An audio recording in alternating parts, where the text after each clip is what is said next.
The simple way to know that new timelines are opening for you is to look at the current synchronicities. Feel into the energy. Look within yourself. What we're waking up to in this great awakening is the shift in consciousness. But the shift in consciousness happens within us. It happens individually. The root of the word individual, etymologically speaking, because words are magic, is cannot be divided. It means to be a whole being. This is what Carl Jung said was the process of individuation, the process of becoming a whole self.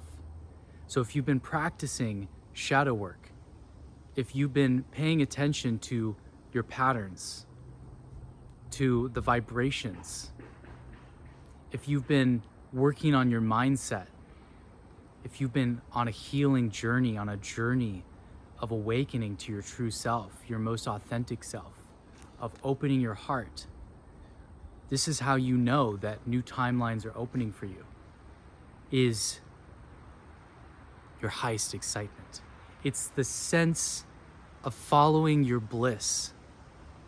And it's not always easy because it can move against the grain, the societal norm, what the world is trying to tell you to be.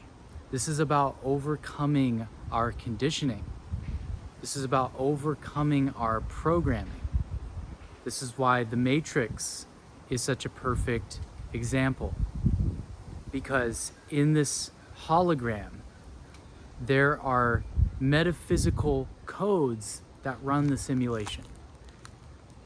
We come here to Earth School to master ourselves in the mystery school called life. It is mystery and it is self-mastery because we are always evolving. That's why the first card in the major arcana is the Fool. Because to burst into existence is to know nothing, but to know nothing is to know no thing. It's to know that the formless, the womb of creation, is undifferentiated, pure consciousness. It is pure potential. It's non-defined, it's formless. And as the formless comes into form, it becomes defined by the parameters of existence. This is the process of creation. This works from the macrocosm of the universe being created and into the microcosm of you being created and your life being created, because you are a creator. And we are made in the image of Creator, the creative principle of consciousness in the universe. How could we not be? How could the creation and the creator not be one thing or reflections of the same process? So it's as above, so below. And as you come to understand that this primordial life force, this source of creation we've been tapping into, see what meditation does is that it ceases all resistance. Because that's why surrender and letting go naturally raises your vibe. Because you're no longer holding on to the oars, trying to control the course of your flow through the river of life. You're letting go of the oars. You're letting the river take you where it wants to go. You're letting the flow come through you. You're letting consciousness create as you. You're letting it incarnate as you, to become that version of yourself. This process, this is how you know new timelines are opening up for you. You can feel it. You can feel your consciousness expanding. You can feel vibrationally the energetic quality of expansion. It feels expansive. And this is because you've been doing the clearing work. When you do the clearing work, you open up the energetic pathways for the flow of prana, for the flow of life force to move through your subtle body. And your subtle body is not separate from your physical body. The physical is actually a manifestation of the energetic. Everything is made of vibration. Quantum physics shows us this. Matter is vibrating pockets of energy manifesting as particles that arrange themselves in magnetic fields that come together as matter. If your hand was vibrating at the right rate, you could move your hand through that wall. It's all just vibrations, right? But the vibrations that go on inside of your system, when you experience energetic blockages, what that is it's a constriction of your life force, right? This is how you clear your channel, is becoming aware of your blockages and not ignoring them, not judging them or rejecting them or pushing them away. No, because the feeling is the healing. So when I talk about blockages, I'm not saying that this is this bad block that you need to get rid of. I'm saying, yeah, a blockage is repressed emotions. So clearing your blocks is really doing shadow work. It's really feeling into these uncomfortable feelings that we want to turn away from. We are naturally trained to turn towards what's pleasant and turn away from what's not, right? But when you actually alchemize, bring the light into that, and you actually feel that, it liberates that energy. So until we train that muscle, it's counterintuitive because we're trained to not feel. That's why so many people numb out, right? That's why we have these habits and addictions, because it's difficult, it's uncomfortable, it's got so much repressed layers there. It was going on in our ancestors, our families were like that. And so as we do this work, this constellation work of recognizing that everyone is a reflection, and we take responsibility, meaning just the ability to respond, meaning it's not your fault, but you take accountability for your own portion, your own part in the play of humanity. You take responsibility for your own state of consciousness, for your ability to clean your energy, to clean up your side of the street. This is what the Hawaiians knew in Ho'oponopono, an ancient prayer. I love you. Thank you. I'm sorry. Please forgive me. I love you. I'm sorry. Thank you. Please forgive me. And to feel that energy and to clear that energy. Because we're all reflections. We are all one, and we are also individuals. And so actually, the more individual you become, the more one you become with yourself. And the more one you become with yourself, the more actualized you become. You become the alchemist of your life. And from that place of sovereignty, you are then have something to give. From that place of filling your own cup, you have an overflowing cup to share, to tap into the wisdom, because knowledge is something you can find on the internet, but true wisdom is something you can only live and experience for yourself. We all got to take that quest. It's not like it just happens automatically. For many of us, this is a journey of a dedication, of a devotion, of a life path of healing and transformation. But when we're able to feel that, when we're able to feel through those triggers, when we're able to consciously communicate, when we're able to make boundaries and walk away from things that are toxic and don't serve us, when we're able to lovingly communicate to the people around us, and we're able to commune with Gaia, with nature, with the sun, the stars, the moon, and the earth, when we are able to remember who we truly are in our place as these individuated God sparks in the universe, we become conduits of divine inspiration. We become actualizations of the fingerprints of God. We become flow states of the channeling of creative life force into form. This is your divine birthright as a sovereign being.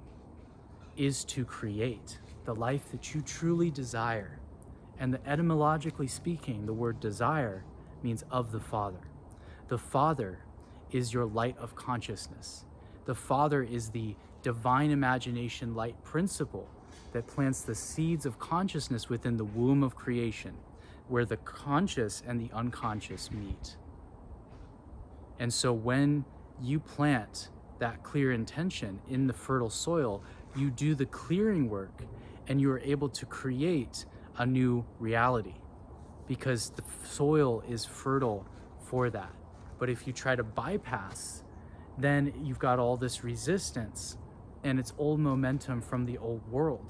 So actually, by feeling these things, you are able to naturally liberate your energy. And the more that you feel, the more you naturally raise your vibration. Because you're not repressing it, you're not trying to hide from it, because when you are doing that, you're actually in a way giving it power. But when you're able to feel the fear and not let the fear control you, you're no longer fearing the fear. You're loving the fear, and that alchemizes the fear.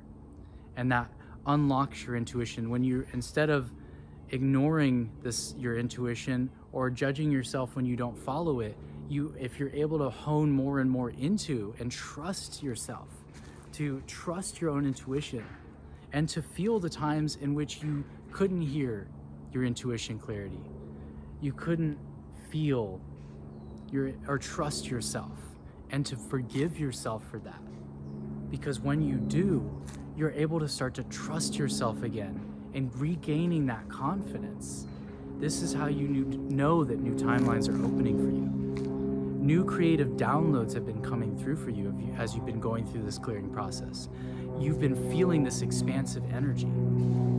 You've been going through that dark night of the soul you went through. You've been able to reclaim these aspects of yourself and come into this state of divine love and unity consciousness, and to access the creative power of manifestation. You've been training in this earth school, studying the metaphysics so that you can put them into practice, making the metaphysics practical by applying them in your daily life. Because what is all these medicine journeys, travels, new experiences, these sitting in long meditation, these expansion, or going and seeing a teacher or master or guru, or going to a temple, or what are all these spiritual experiences, all these studying all this stuff for, unless you apply it in your regular daily life, right? And so that's what you're doing, is that you're integrating it. And as you integrate it, you come into your body. And the more that you're in your body, you heal the empath imbalances.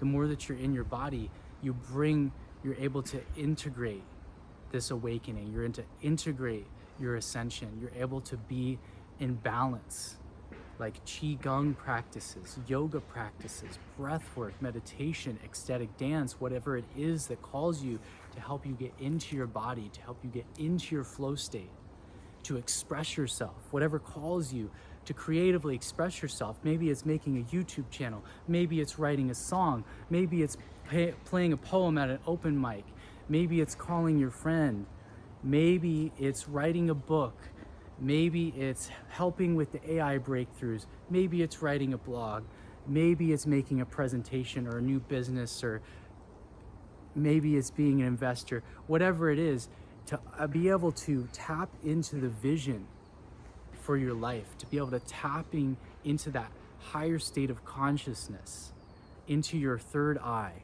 and being able to receive the stream of source energy, to be able to train yourself as an instrument, to be able to tune yourself as an instrument of consciousness, like you tune an instrument before you play it.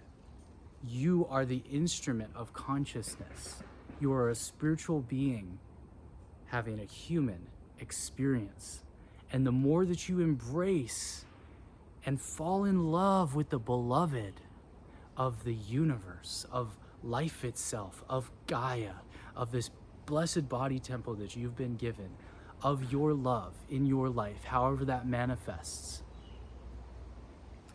the more you will fall in love with your life just as it is. And as you do that, as you let go of the attachment to result, as you let go of digging up the seed before it's ready, as you trust in life fully, as you pull the Fool card, you take the leap, you trust, and you become the magician of your reality, you will see that life is filled with magic, beauty, grace, and synchronicities beyond and inclusive of your wildest hopes and dreams, awakening to the reality that this is a living dream within God's mind, and we are blessed children of the divine, here on this planet, incarnated as starseeds during this time of great awakening, whatever that might mean for you. Stars as seeds planted in the soil of the earth of reality. We are consciousness. We are beings. Be a human being, not just a human doing. All this busyness of the mind, all this busyness of action. But when we tune in to pure love state of consciousness in meditation, to a state of receptivity to the goddess of the universal mind, to the state of divination, to the state of comfort, which means conversation with the divine, we're able to tap into the great mystery and receive downloads and inspirations. We are able to connect to our guides, to our star council, to our ancestors, to our light team, to the universal consciousness, to Abraham, to Melchizedek, to whoever it is that calls you, to these consciousness streams, right? And in the state of reverence versus worship, you don't give your power away, because on the universal plane, there is no competition, right? We are all consciousness beings. We are all sovereign beings. So you are actually the leading edge of what these beings from the light are actually wanting to participate and co-create with you, as you are also evolving them. And as we're able to hone that discernment, we're able to overcome the old paradigm, and we're able to create the new. And from that state, that channel state, whatever you call it, it is something so natural to us. It is supernatural, and yes, it is magical, and it is life itself happening through us. And so divine language, as you communicate with pure thought and intention, your words bring shape to the thought. Your words have the power to create, and your thoughts are tiny speech movements. So as you change who you imagine yourself to be, what you imagine life is, and what you believe about life itself, you move from being a victim to being a creator, to being a channel, to being one with all that is. You move across the spectrum of reality, and you're able to be in it but not of it. So this is what you've been being prepared for. This is the Great Awakening. This is how you know the golden timelines are opening for you. Peace and many blessings on your journey.